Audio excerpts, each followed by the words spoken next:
a key topic of focus for Chinese media. This anti-graft watchdogs meeting that's wrapped up in Beijing on Wednesday. Now, the regulator singling out areas such as finance and also energy as sectors of focus. Let's bring in Rebecca, who's here with us, of course, on set to talk us through it, to break down for us really what's being said and, where we are in this general story here. Yeah, a lot of focus on this anti-corruption watchdog, the CCTV, this week. They had their annual plenum. It's basically been running through this week, and Xi Jinping made these opening remarks, essentially doubling down on this anti-corruption campaign that was across Chinese state media front pages.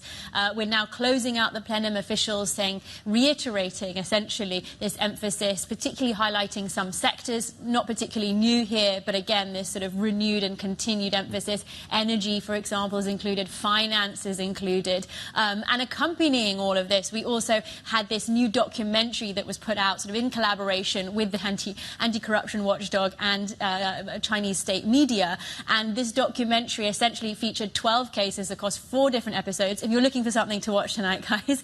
And essentially all these officials sort of confessing precisely what it is that they did wrong. They go into some details. They sort of euphemistically, one talks about how small things can quickly become big issues. Another one saying that, you know, he sort of dramatically pumped up the GDP number because he was looking for political sort of advancement and ambition. And interesting here that, you know, this is sort of part of the conflict here that actually China faces more broadly, that on the one hand they are trying to crack down on this kind of corruption. They do not want these sort of inflated GDP numbers, for example. But on the other hand, to what extent does this then lead to officials lying flat? We've talked a lot about this low morale in the civil service in China. Of course, we had that, you know, nice scoop about the pay bumps slightly coming through for civil servants. But there is this sort of real risk-off feeling among the government and local officials that it's not the time that they want to sort of take part in risks. And, of course, that's having ripple-through effects in the economy. So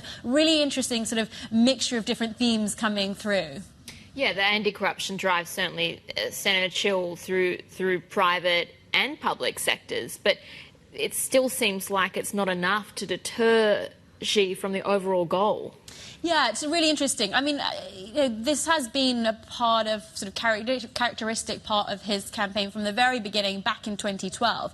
But what we have seen over the last couple of years is it really ramp up. So 2023, 24, we saw record number of Chinese officials being probed. I think Xinhua said the number was more than 50 last year. So there has been this acceleration. And interestingly, we also had a little bit of a shift in tone. We had these very rare comments from Xi Jinping, President Xi, coming out late last year, saying that actually this is a feature and not a bug of the system, that these kinds of disruptions and anti-corruption probes are, you know, quote-unquote inevitable in order to keep people on their toes, which is a kind of interesting reframing of how he is thinking of anti-corruption. But as you say, it has had this ripple-through effect, particularly when you think about the private sector. We had those very, very prominent detentions in the finance sector last year. That's coming against this warning from the CCDI, also the CCDI earlier, about, you know, hedonistic bankers, warning them not to adopt the sort of Western approach. And essentially this idea of belt tightening across all sectors, the private and public, just at a moment when they are really actually trying to get people spending more.